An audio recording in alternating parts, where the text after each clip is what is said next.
There are race cars, and then there is the Porsche 935-78, better known as Moby Dick. It wasn't just another Porsche 911 with a few tweaks. It was a nuclear missile in the shape of a car, a rolling loophole in the FIA Group 5 rulebook, and a machine so ferociously fast that it looked more like something you'd see launching off an aircraft carrier than lapping a circuit. Built in 1978 with one goal in mind: to dominate Le Mans. Unfortunately, it ultimately failed to clinch that victory. But that hardly mattered, because when your car goes screaming down the Mulsanne Straight at 228 miles per hour, people remember it. But to truly understand how we got this wild creation, we need to go back to the mid-1970s. Porsche was busy turning endurance racing into its own private playground, winning Le Mans and the World Championship for makes with cars like the legendary 917 and the 936. But Group 5, the class for heavily modified production-based cars, was a different story. Despite early wins, Porsche had to watch Ferrari, Mantra and Alfa Romeo snatch the crown from 1972 to 1975. But that's where the 935 comes in. Built from the bones of the 911 Turbo, it debuted in 1978, obliterated the competition, and reclaimed Porsche's dominance in Group 5.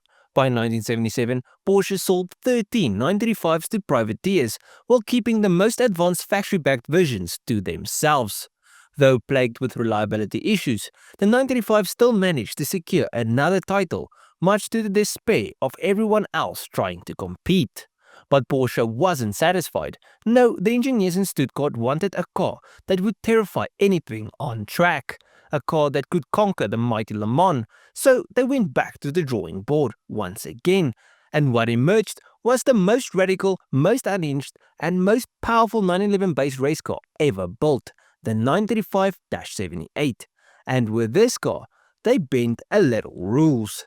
You see, the FIA Group 5 regulations were known as the silhouette rules. Essentially, the race car had to vaguely resemble the production car it was based on when viewed from the front. Everything else, fair game. Porsche's engineering mastermind, Norbert Singer, took one look at that rulebook and saw a golden opportunity to bend it into a pretzel. First, the front end. The original 911 had upright headlights, which were about as aerodynamic as a brick wall. Singer's team found a loophole that let them relocate the lights into the front bumper, allowing them to lower and widen the front fenders and better channel airflow. And this single modification gave the 935 a crucial aerodynamic advantage, reducing drag and increasing downforce in one move. Then there was the rear. Since the FIA hadn't explicitly stated what the back of the car should look like, Singer completely redesigned it. Out went the familiar 911 rear end, and in came an elongated tail section that looked like it belonged on a prototype, not a production-based racer. This design dramatically improved airflow, reducing drag and allowing for absurd straight-line speeds. But there was a problem. The rules required the production car's rear window to remain.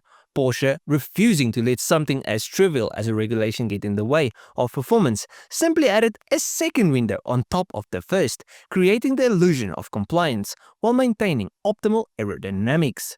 The body was also lowered by nearly 4 inches, thanks to another ingenious workaround. You see, originally the FIA prevented teams from modifying the door sills and required exhaust to exit behind the center line of the car. But when manufacturers lobbied for lower ride heights, the rules were changed, except for the exhaust rule. This was a nightmare for front-engine cars, whose exhaust systems had to snake their way back. But for Porsche, whose engine sat at the rear, it was perfect. They shortened the floor pan and dropped the ride height, and gained yet another competitive advantage. And then there was the doors. The original idea was to widen them to match the extended fenders, reducing turbulence along the sides. The FIA, unimpressed, called it illegal, so Singer had another moment of brilliance: partial door covers. These small aerodynamic extensions, placed just ahead of the rear fenders, were somehow deemed legal and helped the 935-78 to slice through the air more efficiently.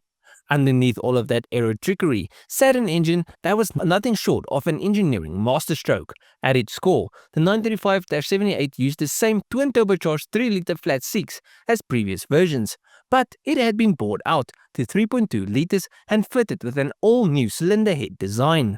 Previously, Porsche's air-cooled heads suffered from frequent gasket failures under extreme boost pressure. Chief Engineer Wizard Hans Mesker decided to throw convention out the window and introduced a water-cooled 4-valve per cylinder head design. Instead of traditional gaskets, the cylinder heads were welded to the cylinder banks, eliminating leaks and allowing the engine to survive higher boost pressures than ever before. Speaking of boost, this thing had 2 massive KKK turbochargers, and they weren't just bolted on for show. With an adjustable boost system controlled from the cockpit, the engine normally ran at 21 psi of boost pressure, or 1.44 bar, producing around 750 horsepower. But if the driver felt particularly unhinged, they could crank it up to 25 psi, or 1.72 bar, unleashing a mind-melting 845 horsepower. That's more power than a Formula 1 car of the time, coming from a machine that still carried the DNA of a road-going 911.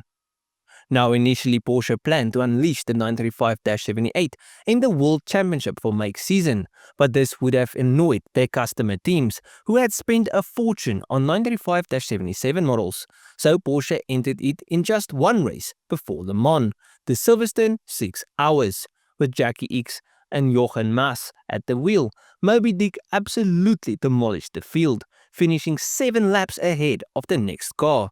Just to rub salt in the wounds, it set the fastest lap, and that was just 4 seconds off what James Hunt had managed in the McLaren M23 F1 car the year before. This car was quite simply ridiculous. But then came Le Mans. In qualifying, Moby Dick placed 3rd overall, just 3 seconds behind the leading Porsche 936 prototype.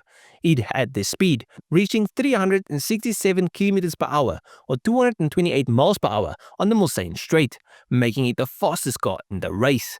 But endurance racing isn't just about raw pace. A puncture, an oil leak, and horrific fuel consumption meant frequent pit stops. The dream of outright victory slipped away and the car finished 8th overall. After Le Mans, it made brief appearances at Villunga and Norrisring, but reliability issues persisted. Then, just as quickly as it had arrived, Porsche's factory team retired from racing and further development of Moby Dick ceased. And at the end of it, even though it never won Le Mans and it never got the full season it deserved, Moby Dick still remains a legend. Not because of trophies, but because of what it represents. The absolute pinnacle of rule-bending, loophole-exploiting, speed-obsessed German engineering. It was the fastest, most extreme 911 base race car ever built, and no one who ever saw it hurling down the Mulsanne Straight at 230 miles per hour would ever forget it. But at the end of this video, please let me know what you guys think of this car's story. Did you like it? Did you know of it? And if you guys enjoyed this video, please leave a like and subscribe to the channel. If you guys did like this video, you'll most probably enjoy most of my other stuff, so just go through my channel, see if there's someone else to like. I'll check you guys in the next one. Cheers,